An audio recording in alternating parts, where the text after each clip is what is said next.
Jaya Radha Madhava Punya Bihari.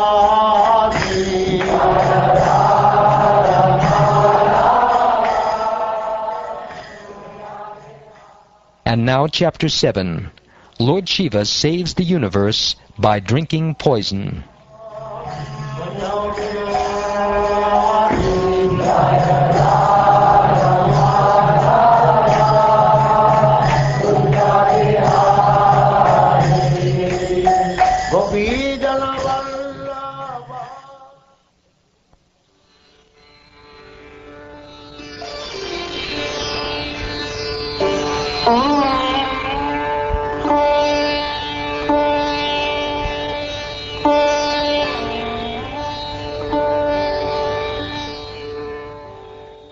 Shukdev Goswami said, O best of the Kurus, Maharaj Parikshit, the demigods and demons summoned Vasuki, king of the serpents, requesting him to come and promising to give him a share of the nectar.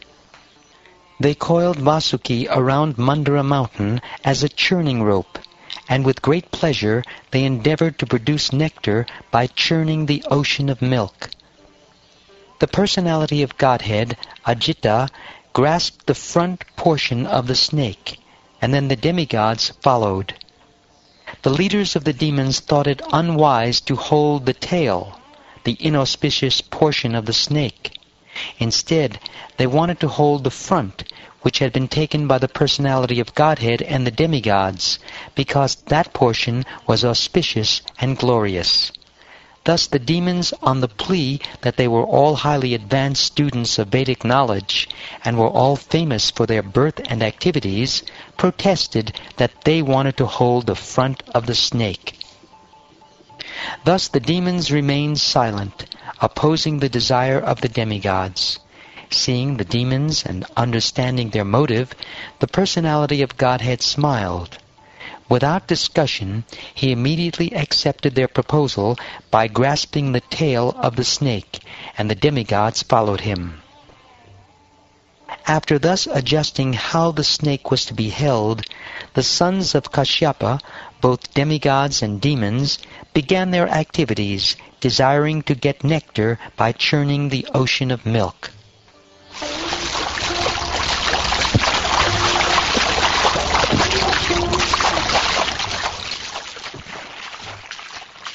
O son of the Pandu dynasty, when Mandara mountain was thus being used as a churning rod in the ocean of milk, it had no support, and therefore, although held by the strong hands of the demigods and demons, it sank into the water.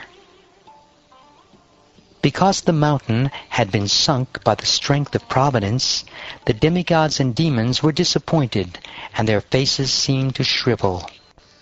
Seeing the situation that had been created by the will of the Supreme, the unlimitedly powerful Lord, whose determination is infallible, took the wonderful shape of a tortoise, entered the water, and lifted the great Mandara mountain.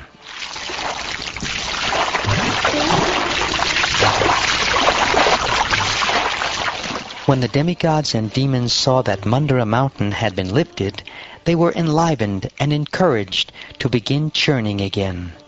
The mountain rested on the back of the great tortoise, which extended for 800,000 miles, like a large island. O king, when the demigods and demons, by the strength of their arms, rotated Mandara mountain on the back of the extraordinary tortoise, the tortoise accepted the rolling of the mountain as a means of scratching his body, and thus he felt a pleasing sensation.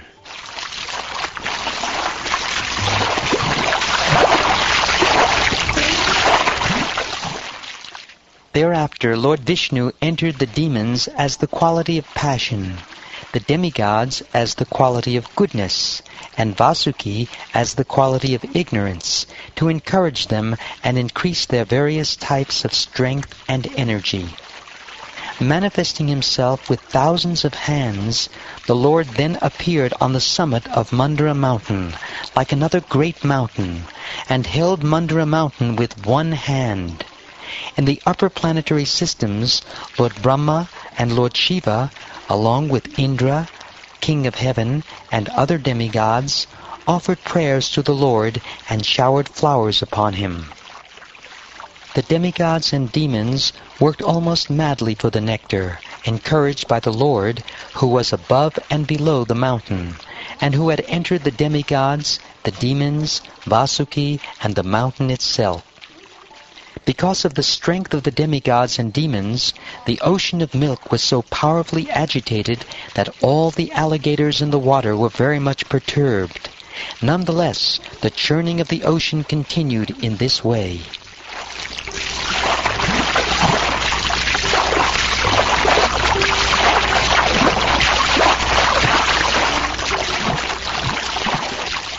Vasuki had thousands of eyes and mouths.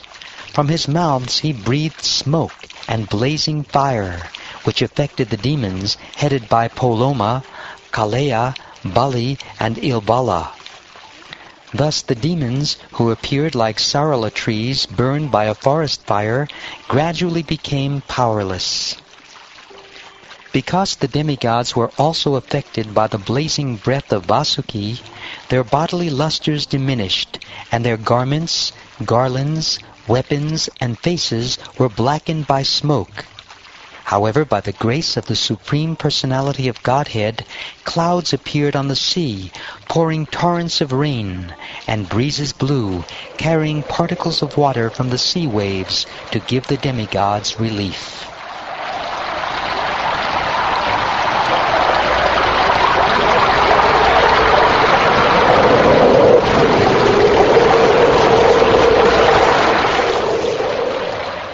When nectar did not come from the ocean of milk, despite so much endeavor by the best of the demigods and demons, the Supreme Personality of Godhead, Ajita, personally began to churn the ocean.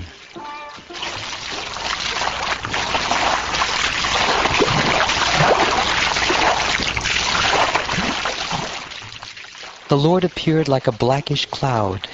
He was dressed with yellow garments. His earrings shone on his ears like lightning, and his hair spread over his shoulders. He wore a garland of flowers, and his eyes were pinkish.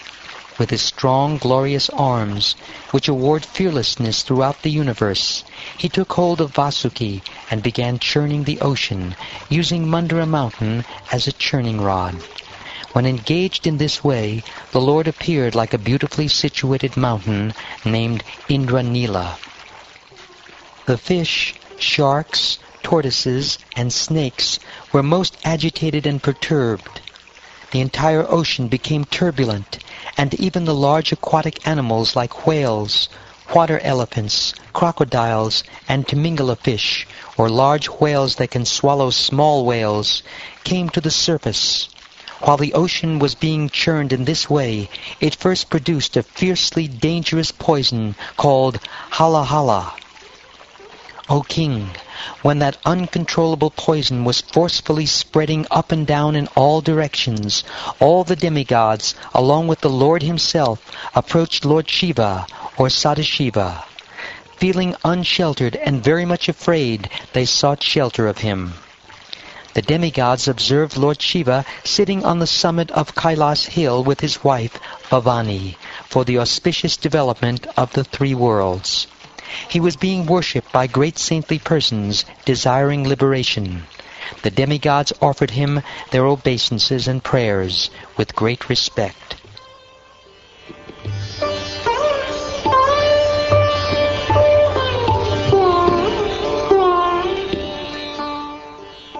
The Prajapati said, O greatest of all demigods, Mahadev, supersoul of all living entities and cause of their happiness and prosperity, we have come to the shelter of your lotus feet. Now please save us from this fiery poison which is spreading all over the three worlds.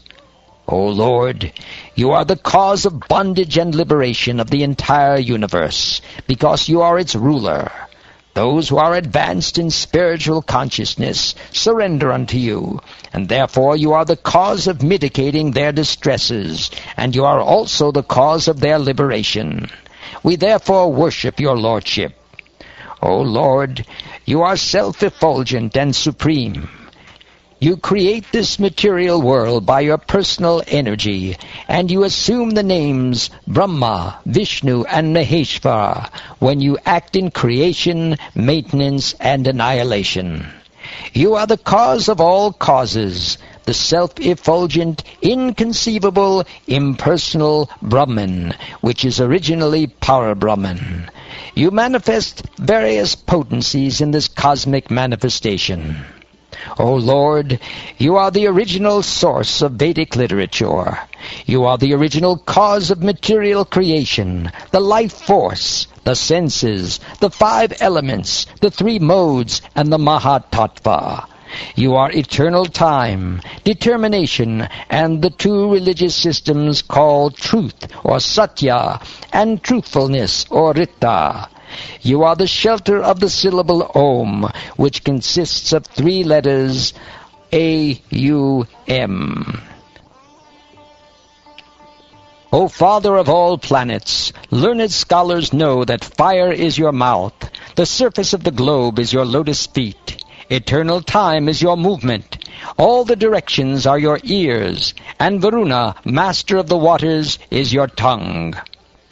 O Lord, the sky is your navel, the air is your breathing, the sun is your eyes, and the water is your semen. You are the shelter of all kinds of living entities, high and low. The god of the moon is your mind, and the upper planetary system is your head. O Lord, you are the 3 Vedas personified. The 7 seas are your abdomen, and the mountains are your bones. All drugs, creepers, and vegetables are the hairs on your body. The Vedic mantras, like Gayatri, are the 7 layers of your body, and the Vedic religious system is the core of your heart. O Lord, the 5 important Vedic mantras are represented by your 5 faces, from which the 38 most celebrated Vedic mantras have been generated.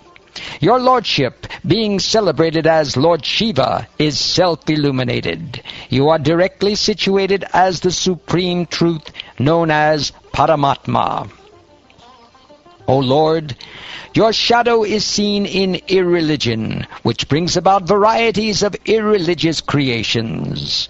The 3 modes of nature, goodness, passion, and ignorance, are your 3 eyes.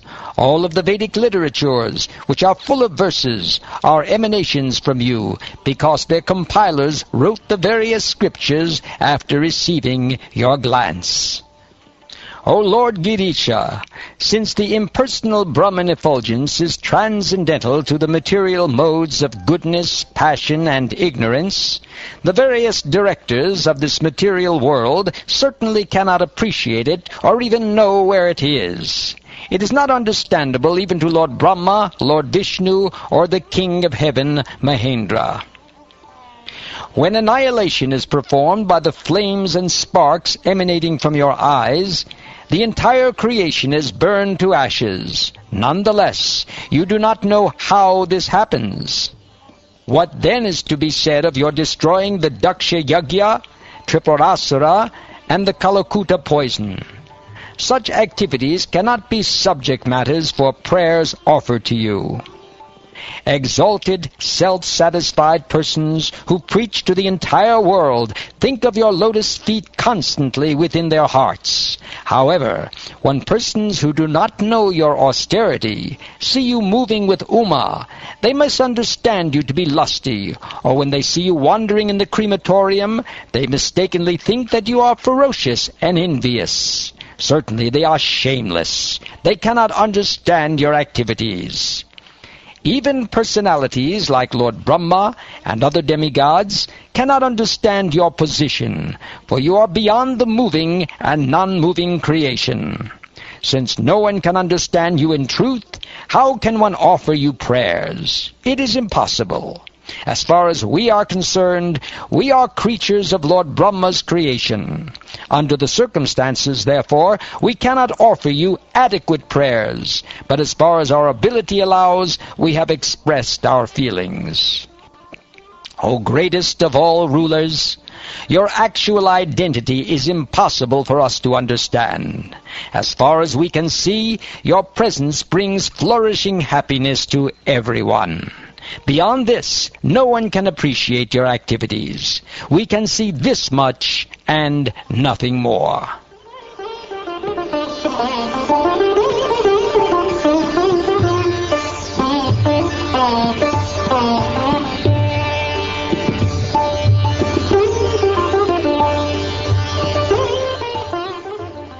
Lord Shiva is always benevolent toward all living entities. When he saw that the living entities were very much disturbed by the poison which was spreading everywhere, he was very compassionate. Thus he spoke to his eternal consort, Sati, as follows.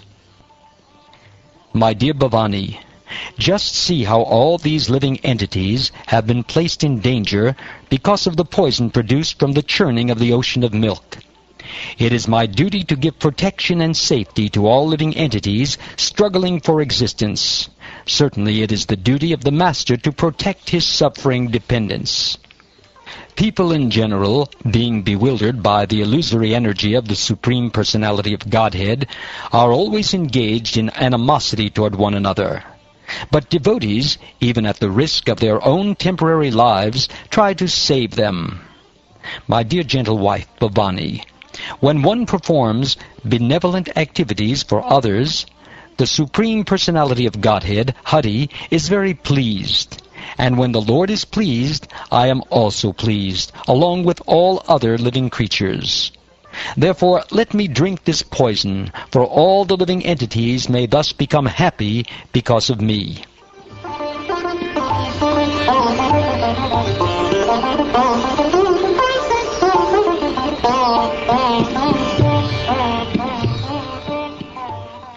After informing Bhavani in this way, Lord Shiva began to drink the poison, and Bhavani, who knew perfectly well the capabilities of Lord Shiva, gave him her permission to do so.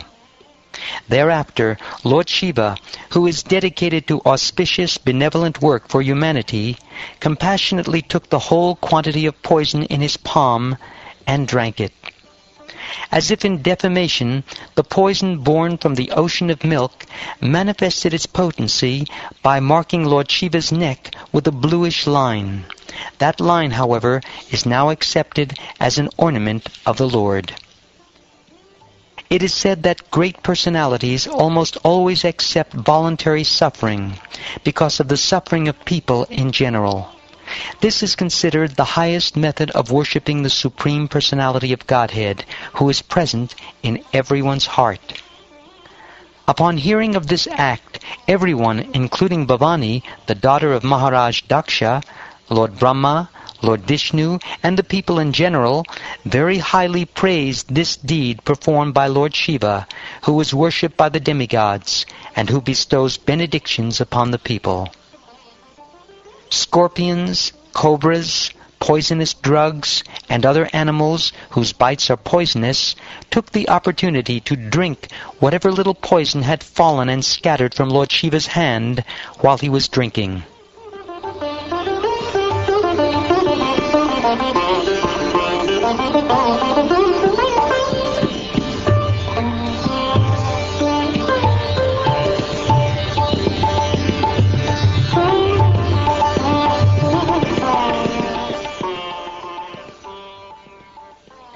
Thus ends the 7th chapter of the 8th canto of the Srimad Bhagavatam, entitled, Lord Shiva Saves the Universe by Drinking Poison.